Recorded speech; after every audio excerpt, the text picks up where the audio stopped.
Hello, and thank you for visiting Stories in the Inglenook. We invite you to listen to our story today and to prepare to be transported to another time and another place. So please grab your favorite beverage, a cup of coffee, a cup of tea, or hot chocolate, or maybe simply just grab a pillow or blanket. Come gather around the fire in the Inglenook and listen to the story of the hour. Today, we will be reading the story of Oliver Twist by Charles Dickens. This story will be read from the USBORNE Complete Dickens, All the Novels Retold, adapted by Anna Milbourne, Henry Brook, Sarah Courtauld, Mary Sebag-Montefiore, Louie Stowell, Rachel Firth, and Jerome Martin. Oliver Twist, Part 1. In the town of Mudfog, as in most towns, there was a workhouse where only the poorest and most desperate would seek shelter. In this workhouse, a child was born, after whom this story is named. For a while after his arrival, he lay gasping on a thin mattress, and there was some doubt as to whether he would survive to bear any name at all. Nobody was in attendance except for a tired surgeon and an old pauper lady, so Oliver and nature fought it out between themselves. The result was that, after a struggle, Oliver breathed, sneezed, then let out a cry.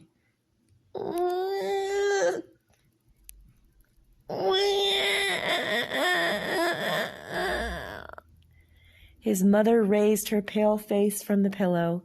"Let me see my baby and die," she whispered faintly. The surgeon placed the tiny bundle in her arms. She pressed her cold white lips passionately to the baby's forehead, gazed wildly round, shuddered, fell back, and died. "Poor dear," sighed the old pauper, picking up the baby. "If the child cries, as it no doubt will, give it a little gruel," said the surgeon. He picked up his coat, ready to leave. "Where did the mother come from?" "She was found lying in the street last night," said the old woman. "She's walked a long way. Her shoes were worn through, but nobody knows who she was." The surgeon leaned over the body. "No wedding ring, I see. Same old story. Oh, well, good night." The old woman dressed the baby.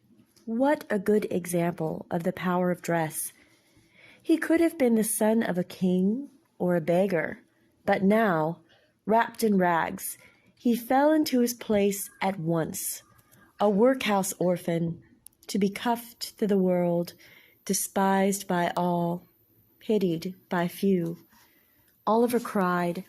If he could have known that he was an orphan, perhaps he would have cried louder. By Oliver Twist's 8th birthday, he was a pale, thin child, small for his age. He was spending his birthday locked in a coal cellar after a sound thrashing for daring to be hungry, when Mrs. Mann, the matron of the orphanage, spotted Mr. Bumble coming through the garden gate. Mr. Bumble was the beadle, in charge of all the charitable institutions in the parish, including the orphanage. He paid regular visits to ensure they ran smoothly. Usually, Mrs. Mann had more notice that he would be coming, and more time to make the orphans look vaguely cared for. "Take Oliver upstairs and scrub him," she hissed at the maid, before opening the door, all smiles, with "Mr. Bumble, sir, how glad I am to see you." Once settled in Mrs. Mann's parlor, Mr. Bumble came straight to business. "Oliver Twist is 8 years old today." "Bless him," said Mrs. Mann, wiping away her non-existent tears with her apron. "And despite the offer of a £10 reward, We have not been able to find his father, his mother's family, or even his family name," continued Mr. Bumble. "Then how did he come to have a name at all?" said Mrs. Mann. Mr. Bumble pushed out his chest. "I named him. I name all the orphans alphabetically. The one before him was Schwabble." "How clever!" gushed Mrs. Mann. "Indeed," agreed Mr. Bumble. "Well, Oliver, now being too old for this orphanage, will have to work to earn his keep. He needs to go to the workhouse, and I have come to fetch him." Oliver was called for and appeared, with some of the grime scrubbed off his face, but not all of the tear streaks. "Will you come with me, Oliver?" Mr. Bumble asked him. Oliver was about to say he'd rather go anywhere than stay here, when he caught sight of Mrs. Mann shaking her fist at him from behind Mr. Bumble's back. So instead he said, "Is she coming?" "She will come and see you sometimes," Mr. Bumble replied.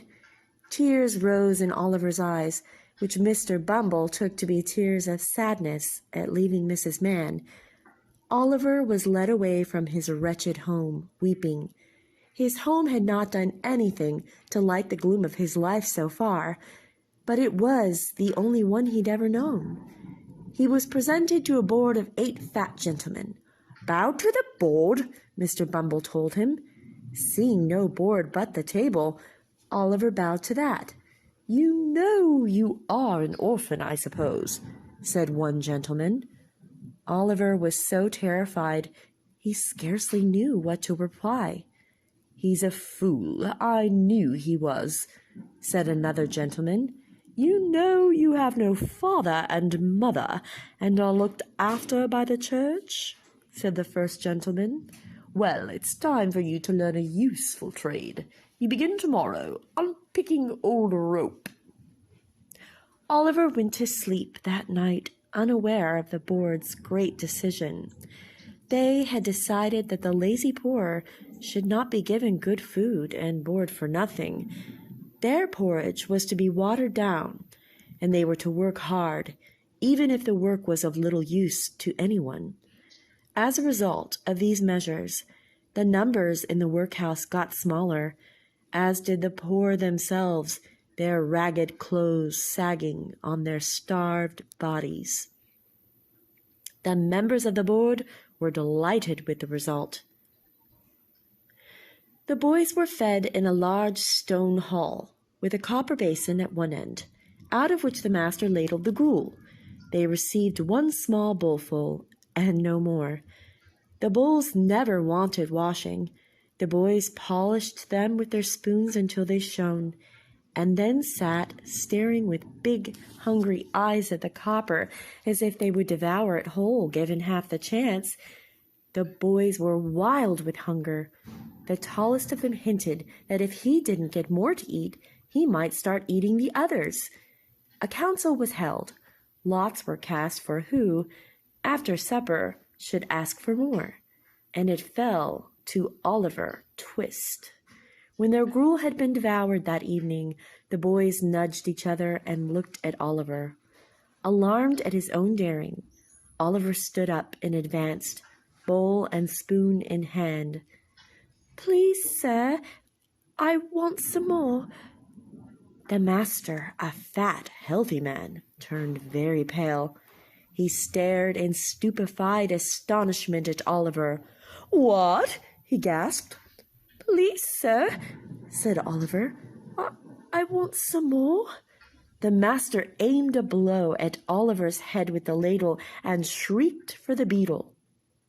The members of the board were in a meeting, when in rushed Mr. Bumble, spluttering, "Oliver Twist has asked for more." "For more?" said the gentleman at the head of the table. "That boy is a criminal in the making. There's no doubt about it. He will hang," said another gentleman, shaking his head. Oliver was beaten and placed in solitary confinement, and a notice was pasted to the gate, offering £5 to anyone who would take Oliver off the hands of the parish. This concludes the end of part 1 of Oliver Twist. Please proceed to part 2. Thank you for listening.